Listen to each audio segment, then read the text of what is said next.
Welcome on in, football fans. It's your boy, Gsluke, here with our Thursday night football preview for tonight's matchup between the Chargers and the Raiders. Gonna break down the DFS and prop side of things and make sure you got all the info you need for tonight's slate. So we'll take a look at some of the injuries for tonight, which are plentiful for tonight's matchup. And then over there for the prop side of things, 4 props over on Underdog and Prize Picks, and I'll be adding to my portfolio. So a lot to get into. Let's go ahead and start it off with a look at the DFS slate for tonight. There are a bunch of injuries for tonight, so let's go ahead and start off right there. So first off, Josh Jacobs is highly doubtful to play. He's still technically with the Q tag, but the last note we got from the team is that he was highly in doubt for tonight. So we'll have to keep an eye out there, and if he's not going to play, guys like Amir Abdullah, Zamir White are going to be huge beneficiaries, but it's not just that. On the other side of the ball, we got Keenan Allen, who's already been rolled out. Of course, without Mike Williams, who went out earlier in the year. Guys like Josh Palmer are returning from injury. He's going to see a huge uptick in usage. Gerald Everett, right, probably going to see more touches.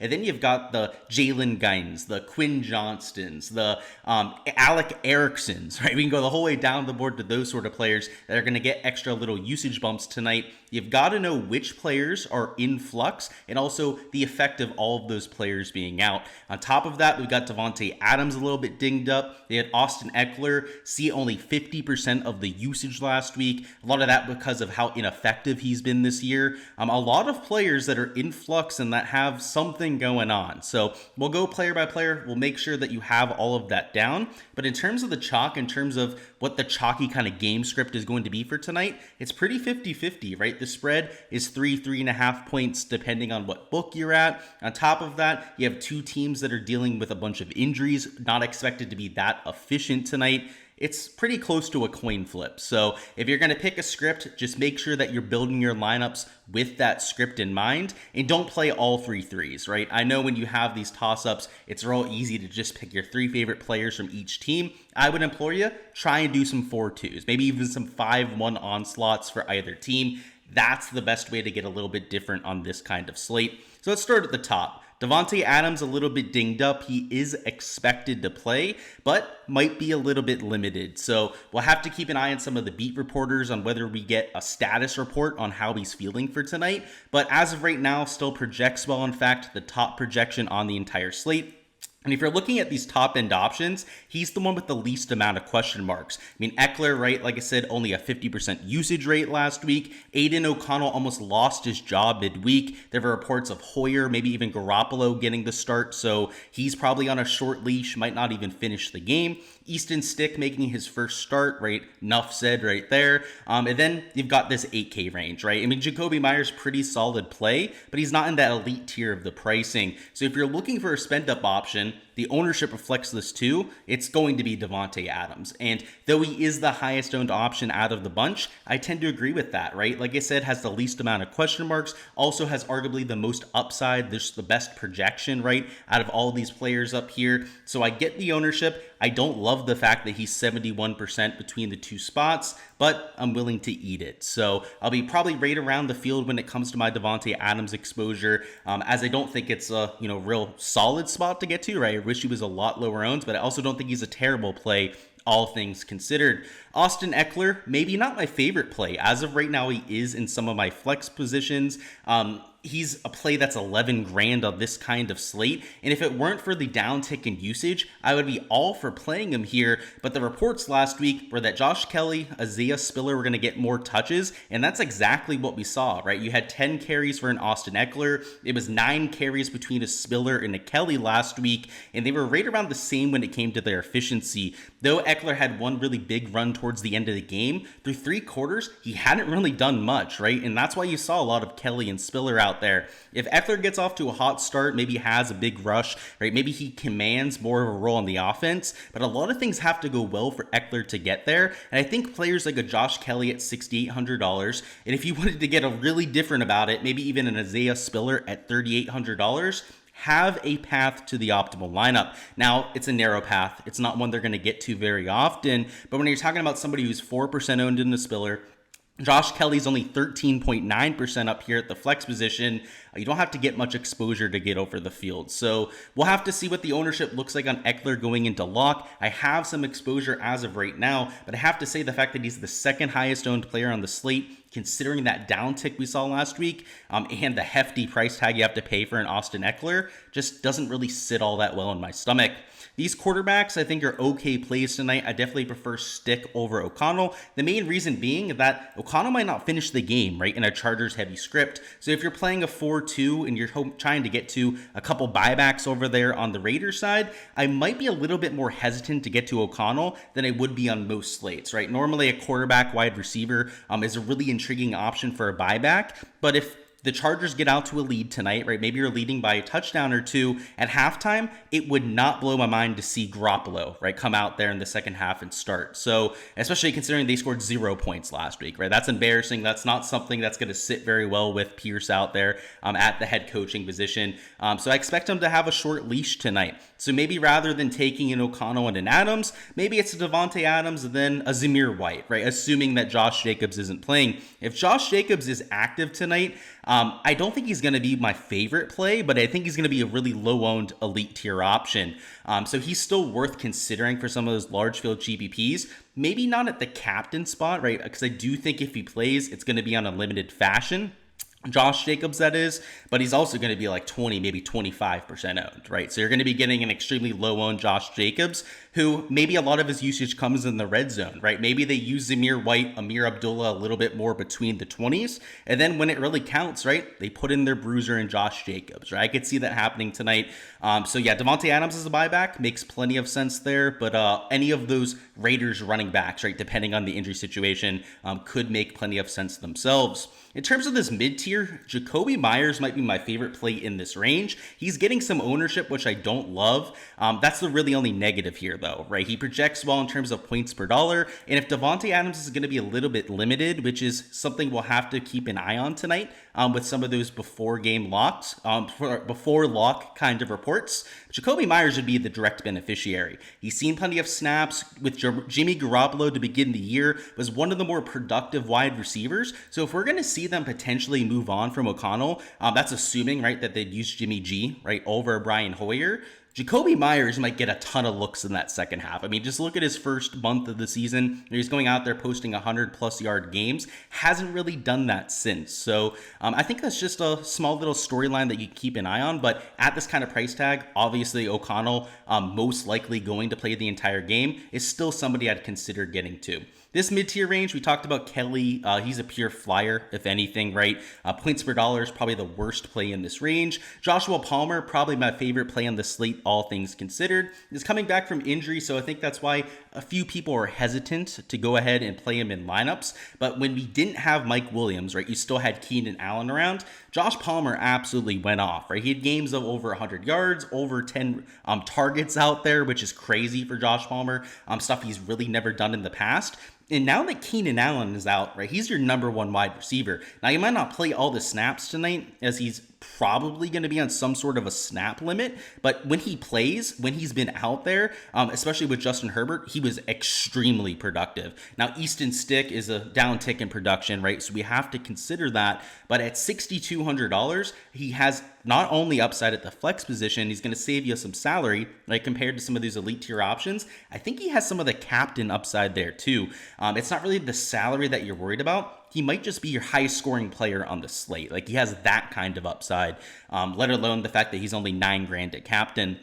Quinn Johnston's an okay play, has just been a lot less productive than Josh Palmer with guys out. And Quinn Johnston's been healthy all year, right? And we've seen him with primetime drops, you know, to win the game out there about a month ago. It's just been a little bit brutal for Quinn Johnston. So I think he's okay in terms of value, but the fact that he's higher owned than Josh Palmer, right? Even if Palmer plays less, I'm pretty sure, and you can see my projections agree, right, that he's going to outscore Quinn Johnston. So that's why I prefer Josh Palmer out there. You've got the kickers. I think they make plenty of sense. Anytime you have two inefficient offenses, right, kickers are going to see a benefit to that, especially if they can't cash in on some of those red zone opportunities. You've got Gerald Everett down there, $5,200. He's another player I'm looking to get extra usage tonight with Keenan Allen being rolled out. So again, I probably prefer him over Quinn Johnston, right? He's just going to play about the same amount of snaps, going to be similarly as productive, and the ownership is pretty close on the two, right? You can see slightly lower ownership on a Gerald Everett, which is kind of surprising, right? Quinn Johnston should probably be the lowest owned out of these three, and for some reason, my ownership projections, I've checked around the industry at a few other sources. Quentin Johnston's the highest owned of the bunch. It's just a little bit eye-opening for me personally. In terms of your value options, Amir Abdullah is a little bit too expensive, but you could still definitely get there in a few lineups. He's more of the third down receiving back that the Raiders have as a backup, so if Jacobs is out, might be worth exploring in Chargers-heavy lineups as a potential cheap buyback. The defenses are always in play, but unfortunately, that narrative has been completely blown out of the water. Everyone knows about the injuries. Everyone knows about how ineffective these teams are likely to be. So everyone's going to play the defenses. So you know what you should do tonight, right? Anytime you have like a 30-40% owned defense, and I think in higher dollar contests, they're going to be like maybe even 50% owned when it comes to their combined ownership, just fade them, right? They're never worth that kind of steam. Just take a chance on anyone else in this range. Few other options. We talked about Spiller before, but Hunter Renfrow has seen a lot more usage over the last few weeks. Seemingly has a pretty good connection with Aiden O'Connell. He's coincided with the increase in production out there for Hunter Renfrow. Michael Mayer is getting a little bit more steam in terms of his projection. Isn't all that much better than what you have with Hunter Renfrow, but I would argue has more top end upside, right? Has that big playability, is a big red zone target that might see some extra usage in that part of the field. So I think a lot of people are seeing that for Michael Mayer, which is something I tend to agree with. So I understand the ownership. Zamir White, mega chalk, right? 12.2 projected points, the best points per dollar play on the slate. Unfortunately, he's a little bit script dependent, right? You got to think he's more of that rushing back for the Raiders, is more dependent on that red zone upside, right, to get to that ceiling performance. So I think he's a good play, right? Especially in a Raiders heavy stack. I think he's a no-brainer in terms of value. But if you're looking for like a buyback, I don't know if he's the best buyback option, right? If you're going with like a 4-2, Charger stack and you're trying to take him as one of those two buybacks, it's maybe not my favorite, right? Like I would prefer maybe even taking an Abdullah, as crazy as it is, right? Like his projection, he's projecting like half as efficiently as somebody like a Zamir White. It's just that Abdullah sees more usage in that kind of game script, where Zamir White might kind of be phased out of the game. So again, all that is dependent on Josh Jacobs not playing, but as of right now, that's what I'm projecting for. Donald Parham has seen some chemistry with Easton Stick last week, which makes sense as he's a backup tight end, right? Had a lot of the backup snaps out there with Easton Stick. Jalen Guinan, in my opinion, is intriguing, especially with how shitty Quinn Johnston plays.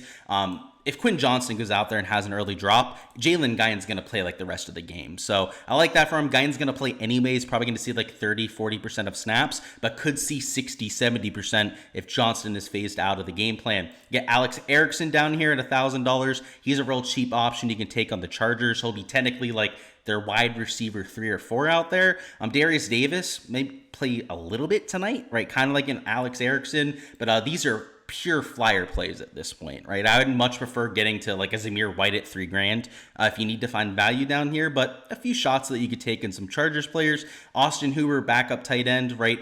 Plays quite a bit out there for the Raiders. I'm honestly hesitant to even call him the backup tight end, as a lot of times he'll out-snap somebody like a Michael Mayer out there. So $800, probably worth a few looks there too. But outside of that, that's probably where I'd draw the line, right? DeAndre Carter, like a Nick Van Nett, is probably asking a little bit much. I mean, even a Trey Tucker is probably asking a little bit much when it comes to the value. But with so many injuries, there are guys down there in that, sub $2,000 range that are going to play 30-40% of snaps and open up all of the salary that you need. So, if you want to play Eckler tonight and you're okay with taking him at not the best points per dollar value, there are plenty of guys at the bottom of the board to make that happen. So that's why he's still in my pull at flex right now. That's why he's still in a few of my single entry lineups that I've already entered to this point, because you have the salary, right? There's so much value. I mean, even these like number one wide receiver, Josh Palmer at $6,200, like that's unheard of, right? A Jacoby Myers, like if Adams is going to be limited tonight, he's only $8,600. Like that's just such an easy spot to save some salary that you don't really have to worry about the salary component of things. So it's a slate that you have to be paying attention to some of those injuries, and a slate that you're going to have a lot of depth because of the salary situation. And now for some props. So over here in Underdog, a little four-man slip that we can go with that I would probably insure just based on the different payouts between Underdog and Prize Picks. So first off, we'll start with the Chargers side of things, where I think they're going to be a little bit more passing heavy than at least what the bookmakers are calling for. So as of right now, they've got Stick at 188.5 yards. I'm taking that over and pairing it up with Everett and Joshua Palmer for their overs. So first off, Everett and Palmer are the two guys that I expect to get a bulk of the load tonight. We talked about it during the DFS section, how without Keenan Allen, right, you're going to see a lot of usage for Palmer when he's on the field. And as long as he doesn't have a massive snap limitation, I'm expecting him to go out there and be really productive. In fact, if he were to play the entire game, his projection should probably be closer to like 55 or even 60 receiving yards. So the fact that he's down at 35.5 does tell us that they're expecting some sort of, snap limit out there for Joshua Palmer. But until we hear that from the team, I'm not sure that's actually going to happen, right? Like maybe his limit is out there playing like 75, 80% of snaps. He's clearly their number one wide receiver and somebody they're going to have to count on to go out there and be productive. So I love Josh Palmer, Gerald Everett at 28.5 yards. Like I hate being somebody that looks at the game logs, but I mean, look at this, 39, 44, 43 yards over the last 3 games. He's already been going over this line with Keenan Allen getting like 10, 15 targets a game. He's Mr. Reliable. He's going to be on the field for pretty much every single snap tonight. I would be completely mind blown if Stick was not targeting him like early and often, right? You got to think about it. These young quarterbacks, right, that aren't all that experienced, they don't want to be gunning it down the field the entire game, right? Stick might have an arm. We might be a little bit surprised by how well he plays tonight, but you have to think that he's going to be checking down quite a bit. And the kind of players that, go out there and benefit from that are your running backs and your tight ends, right? So Gerald Everett, Josh Palmer, the two players that I think are going to pick up the slack tonight. And honestly, Gerald Everett probably a solid 5-7 yards too low in terms of projection. Josh Palmer is probably at like 10 yards too low, all things considered. Might be like 20 yards too low if he actually plays the entire game. So Easton Stick, solid value there at 188.5 yards. And that's the solid combination over there on the Charger side. And then over here for Vegas, I like this Jacoby Myers over. So first off, Devontae Adams, we already mentioned, might be a little bit dinged up tonight. But on top of that, Jacoby Myers has had quite a connection with Aiden O'Connell. And though it hasn't translated into a bunch of yards, he's had plenty of targets over the last 3-4 weeks. And early in the year, he was averaging about 12 to 15 yards per catch. Of late, it's been closer to like 7-8 yards. So maybe it's variance that's going on there. He's still been getting the looks. It just hasn't translated to the yardage department, which is why we're getting a soft projection here. So Jacoby Myers, somebody that I think even with a fully Devontae Adams, I would still be taking on the over on here. But the added little fact that he might see extra usage just makes this that much better of an over to take. So this 4-man here, slightly correlated. Obviously, if the Chargers are going out there being productive with the passing game, that might egg on the Raiders side to go out there and be a little bit more productive with the passing game. Speed up the game, make a little bit more incentive to go out there and pass the ball more if you're playing from behind. And vice versa, right? If the Raiders go out there and they're productive with their passing game, well, that's going to put pressure on the Chargers to go out there and push themselves. So that's why when we're taking all overs here, you do get some of that correlation, especially in a game with a lot of low totals. I mean, 188 yards. I think it's 193 was the last total I saw for an Aiden O'Connell. You don't see that very often, right? Especially with two teams that, they're not great offenses, right? You've got some guys out tonight, but they've been at least been okay, right, over the last month or so. So some overs I like here, especially there with the better payouts with the 4-man insured. Over here on Prize Picks, we have the same projections, except all of them are slightly worse value. You have Palmer at the same number, but Stick's a yard higher. You've got, Everett over here at 2 yards higher.